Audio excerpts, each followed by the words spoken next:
So ಮುಂದಿನ story ನಾವು ನೋಡೋದಾದ್ರೆ, ಧರ್ಮಸ್ಥಳಕ್ಕೆ ಹರಿದು ಬರ್ತಾ ಇದೆ ಭಕ್ತ ಸಾಗರ. ಧರ್ಮಕ್ಷೇತ್ರದ ವಿರುದ್ಧ ಅಪಪ್ರಚಾರ ಮಾಡಿದವರ ವಿರುದ್ಧ ಭಕ್ತಾದಿಗಳು ಕಿಡಿಕಾರ್ತಾ ಇದ್ದಾರೆ. ಯಾಕಂದರೆ ಶತಮಾನಗಳಿಂದ ಈ ಕ್ಷೇತ್ರವನ್ನು ನಂಬಿ ಬರ್ತಾ ಇದ್ದಂತಹ ಜನ ಇದ್ದಾರಲ್ಲ, ಅವರ ನಂಬಿಕೆಗೆ ಘಾಸಿ ತರುವಂತಹ ಕೆಲಸ ಆಯಿತು.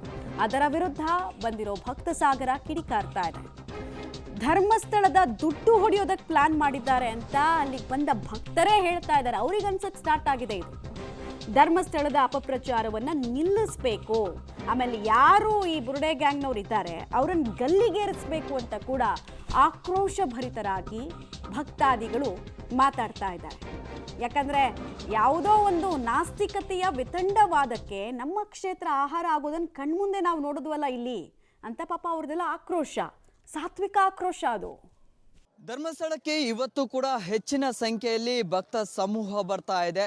ರಾಜ್ಯದ ಬೇರೆ ಬೇರೆ ಭಾಗಗಳಿಂದ ಇದೀಗ ದರ್ಶನವನ್ನು ಪಡೆಯೋದಕ್ಕೆ ಬರ್ತಾ ಇದ್ದಾರೆ. ದೃಶ್ಯಗಳನ್ನು ನಾನು ತೋರಿಸ್ತಾ ಹೋಗ್ತೇನೆ. ಬೆಳಿಗ್ಗೆ 5 ಗಂಟೆಯಿಂದನೇ ಕ್ಯೂನಲ್ಲಿ ನಿಂತಿದ್ರು. ಆ ಮೂಲಕವಾಗಿ ಈಗ ಭಕ್ತರಿಗೆ ಏನು ಒಂದು ರೀತಿಯಲ್ಲಿ ಕನ್ಫ್ಯೂಷನ್ಸ್, ಭಯ ಈ ರೀತಿಯಾಗಿ ಏನು ಸೃಷ್ಟಿ ಮಾಡ್ತಾ ಇತ್ತು ಬುರುಡೆ ಗ್ಯಾಂಗ್, ಅದೆಲ್ಲವೂ ಕೂಡ ಇದೀಗ ಅವರ ಮುಖವಾಡಗಳು ಕೂಡ ಕಳಚಿ ಬಿದ್ದಿದೆ. ಆನಂತರ ಭಕ್ತರಿಗೂ ಕೂಡ ಒಂದು ನಂಬಿಕೆ ಹೆಚ್ಚಾಗಿದೆ. ಸೊ ಆ ಕಾರಣಕ್ಕಾಗಿ ರಾಜ್ಯದ ಬೇರೆ ಬೇರೆ ಭಾಗಗಳಿಂದ ಈಗ ದರ್ಶನವನ್ನು ಪಡೆಯೋದಕ್ಕೆ ಈಗ ಧರ್ಮಸ್ಥಳಕ್ಕೆ ಕೂಡ ಬರ್ತಾ ಇದ್ದಾರೆ. ಧರ್ಮ ಉಳಿಬೇಕು, ನಮ್ಮ ಶ್ರದ್ಧಾ ಕೇಂದ್ರ ಉಳಿಬೇಕು, ಅಪಪ್ರಚಾರ ನಿಲ್ಲಬೇಕು ಅನ್ನುವಂಥದ್ದನ್ನು ಸಾಕಷ್ಟು ಭಕ್ತರು ಕೂಡ ಹೇಳ್ತಾ ಇದ್ದಾರೆ. ಜೊತೆಗೆ ದೇವಸ್ಥಾನದ ಸುತ್ತಮುತ್ತಲೂ ಕೂಡ ಆ ಒಂದು ದೇವಸ್ಥಾನದ ಆವರಣದಲ್ಲಿ ಹೆಚ್ಚಿನ ಸಂಖ್ಯೆಯಲ್ಲಿ ಈಗ ಭಕ್ತರು ಜಮಾವಣೆ ಆಗ್ತಾ ಇದ್ದಾರೆ. ಈಗಾಗಲೇ ಬೇರೆ ಬೇರೆ ಭಾಗಗಳಿಂದ ಈಗ ಧರ್ಮ ಯಾತ್ರೆ ಜೊತೆಗೆ ಧರ್ಮ ಜಾಗೃತಿ ಯಾತ್ರೆಗಳನ್ನು ಕೂಡ ಮಾಡಿಕೊಂಡು ಬರ್ತಾರೆ. ಮಧ್ಯಾಹ್ನದ ವೇಳೆಗೆ ದೊಡ್ಡ ಮಟ್ಟದಲ್ಲಿ ಇಲ್ಲಿ ಭಕ್ತಾದಿಗಳು ಕೂಡ ಸೇರ್ತಾರೆ. ಸೊ ಈಗ ಈ ದೃಶ್ಯಗಳಲ್ಲಿ ಏನು ಕಾಣಿಸ್ತಾ ಇದೆ, ಇವರೆಲ್ಲರೂ ಕೂಡ ಬೇರೆ ಬೇರೆ ಭಾಗಗಳಿಂದ ಬಂದಂತಹ ಭಕ್ತರು, ಇವರು ಬೇರೆ ಬೇರೆ ಜಿಲ್ಲೆಗಳಿಂದ. ಸೊ ಅವರು ಎಲ್ರಿಗೂ ಕೂಡ ಒಂದು ದುಗ್ಡ ಇತ್ತು, ಒಂದು ನೋವಿತ್ತು. ಸೊ ಧರ್ಮಸ್ಥಳದ ಬಗ್ಗೆ ಅಪಪ್ರಚಾರ ಮಾಡಲಾಗ್ತಾ ಇದೆ ಅನ್ನುವಂತಹ ನೋವಿತ್ತು. ಅದೆಲ್ಲವೂ ಕೂಡ ಈಗ ಯಾರ್ಯಾರ ಷಡ್ಯಂತ್ರ ಏನಿದೆ, ಯಾರ್ಯಾರು ಏನೆಲ್ಲ ಪ್ಲಾನ್ಗಳನ್ನು ಮಾಡಿದ್ರು ಅದೆಲ್ಲವೂ ಕೂಡ ಒಂದೊಂದೇ ಹೊರ ಬರ್ತಾ ಇದ್ದ ಹಾಗೆ, ಸತ್ಯ ದರ್ಶನ ಆಗ್ತಾ ಇದ್ದ ಹಾಗೆ ಸಹಜವಾಗಿ ಅವರು ಕೂಡ ಮಾತನಾಡಲಿಕ್ಕೆ ಹೊರಟಿದ್ದಾರೆ. ಜೊತೆಗೆ ಧರ್ಮಸ್ಥಳದಲ್ಲಿ ಅಥವಾ ಅಣ್ಣಪ್ಪನ ಮುಂದೆ ಯಾರು ಕೂಡ ಆ ರೀತಿಯ ಆಟವನ್ನು ಆಡ್ತಾರೆ, ಅದು ಯಾವುದು ಕೂಡ ನಡೆಯೋದಿಲ್ಲ ಅನ್ನುವಂಥದ್ದನ್ನು ಕೂಡ ಹೇಳ್ತಾ ಇದ್ದಾರೆ. ಮಾತನಾಡಿಸ್ತೇನೆ, ಏನು ಹೇಳ್ತೀರಿ ಸರ್? ಸರ್, ನಾವು ಆ್ಯಕ್ಚುಲಿ ನನ್ನ ತಿಳುವಳಿಕೆ ಬಂದಾಗಿಂದನೂ ಧರ್ಮಸ್ಥಳ ಬರ್ತಾ ಇದ್ದೀನಿ. ಬಟ್ ಇವತ್ತಿನ ಪರಿಸ್ಥಿತಿ ನೋಡಿದರೆ ಅಪನಂಬಿಕೆ ಉದ್ಭವ ಆಗಿ ಇಲ್ಲಿ ಜನ ಕಮ್ಮಿ ಆಗಿರೋದು ನೋಡಿದರೆ ನನಗೆ ಕಣ್ಣೀರು ಬಂತು ರೀ, ಅಳು ಬಂತು. ಜನ ಯಾಕೆ ಬರ್ತಾ ಇಲ್ಲ ಅಂತಂತ ಹೇಳ್ಬಿಟ್ಟು ಕಣ್ಣೀರು ಬಂತು ರೀ. ನಿನ್ನೆ ರಾತ್ರಿ ನೋಡಿದೆ, ನೋಡ್ರಿ ಎಷ್ಟು ಅಪನಂಬಿಕೆ ಆಗ್ಬಿಟ್ರೆ ಜನಗಳು ಎಷ್ಟು ತೊಂದರೆ ಆಗುತ್ತೆ. ಅದು ಯಾವುದಕ್ಕೂ ಕೂಡ ಕಿವಿಗೊಡ್ತಾ ಇಲ್ಲ ಭಕ್ತರು, ಹೆಚ್ಚಿನ ಸಂಖ್ಯೆಯಲ್ಲೇ ಬರ್ತಾ ಇದ್ದಾರೆ. ನಿನ್ನೆ ಕೂಡ ತುಂಬ ರಶ್ ಇತ್ತು, ಇವತ್ತು ಕೂಡ ಇದೆ. ಸೊ ಈ ರೀತಿಯಾಗಿ ಗ್ಯಾಂಗ್ ಅನ್ನ ಮಾಡಿಕೊಂಡು ಜನರಿಗೆ ಭಯ ಹುಟ್ಟಿಸ್ತಾರಲ್ಲ ಅಂತ ಬೋರ್ಡೆ ಗ್ಯಾಂಗ್ಗೆ ಏನು ಹೇಳ್ತೀರಿ ಅಂತ? ಅಂದರೆ ಅದು ತಕ್ಕ ಶಾಸ್ತಿ ಆಗ್ಬೇಕು ಸರ್ ಅವರಿಗೆ.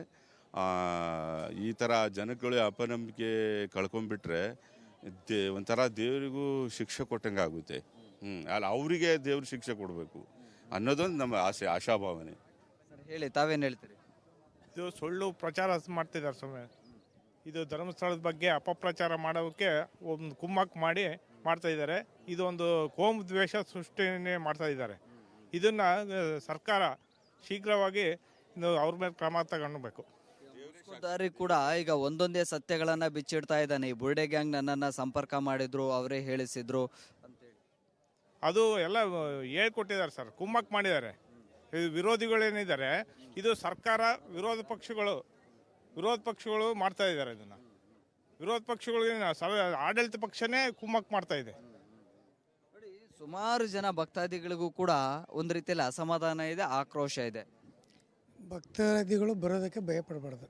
ಸತ್ಯಾಸತ್ಯತೆ ಹೊರಗೆ ಬಂದು ಭಕ್ತಳಿಗೆ ನಂಬಿಕೆ ಬಂದು ಧರ್ಮಸ್ಥಳ ದೇವಸ್ಥಾನವನ್ನು ಉಳಿಸುವುದು ಮತ್ತು ಧರ್ಮದ ಮೇಲೆ ನಂಬಿಕೆ ಇಟ್ಟವರು ದೇವರು ಯಾವತ್ತೂ ಕೈ ಬಿಡಲ್ಲ. ಏನು ಹೇಳ್ತೀರಿ ಸರ್? ಧರ್ಮಸ್ಥಳ ಬಗ್ಗೆ ಎಲ್ಲ ನಾವು ಭಕ್ತಿಯಿಂದ ಇಷ್ಟು ವರ್ಷದಿಂದ ನಾವು ನಾನು 5 ವರ್ಷದಿಂದ ಇಲ್ಲಿ ಬರ್ತಾ ಇದ್ದೇನೆ. ಇಲ್ಲಿ ನನ್ನ ಹರಕೆ ಬಂದು ನಾನು 5 ವರ್ಷದಿಂದ ಕೂದಲು ಬಿಟ್ಟು ನಾನು ಇಲ್ಲಿ ನಂಬಿಕೆ ಇಟ್ಕೊಂಡಿದ್ದೀವಿ. ಇವ್ರು ಸುಮ್ಮನೆ ಸುಳ್ಳು ಸುದ್ದಿ, ಅಮ್ಮ ಒಂದು ಅಜ್ಜಿ 1 ತಿಂಗಳಿಂದ ಮೀಡಿಯಾದಲ್ಲಿ ತುಂಬ ಅದು ಸುಳ್ಳು ಸುದ್ದಿ ಆಯಿತು. ಇತ್ತೀಚೆಗೆ ಬಂದು ನಾನು ಮಾಡಿಲ್ಲ ಅಂತ ಹೇಳ್ತಾರೆ. ಏನು ಹೇಳ್ತೀರಿ ಸರ್? ಇಷ್ಟೆಲ್ಲ ಅಪಪ್ರಚಾರಗಳಾಗ್ತಾ ಇದೆ, ಧರ್ಮಸ್ಥಳದ ಬಗ್ಗೆ ಒಂದು ರೀತಿಯಲ್ಲಿ ನಂಬಿಕೆನೇ ಕಳ್ಕೋಬೇಕು ಭಕ್ತರು, ಆ ರೀತಿಯಲ್ಲಿ ಷಡ್ಯಂತ್ರವನ್ನು ಮಾಡಿದ್ರು, ಅದೆಲ್ಲವೂ ಕೂಡ ಬಯಲಾಗ್ತಾ ಇದೆ. ಸರ್ ಇದ್ರ ಬಗ್ಗೆ ಎಲ್ಲ ಸುಳ್ಳು ಮಾಹಿತಿ ಕೊಡ್ತಾ ಇದ್ದಾರೆ. ನಾವು ಸುಮಾರು ಒಂದು 30 ವರ್ಷ 35 ವರ್ಷ ಪಾದಯಾತ್ರೆಯಿಂದ ಬರ್ತಾ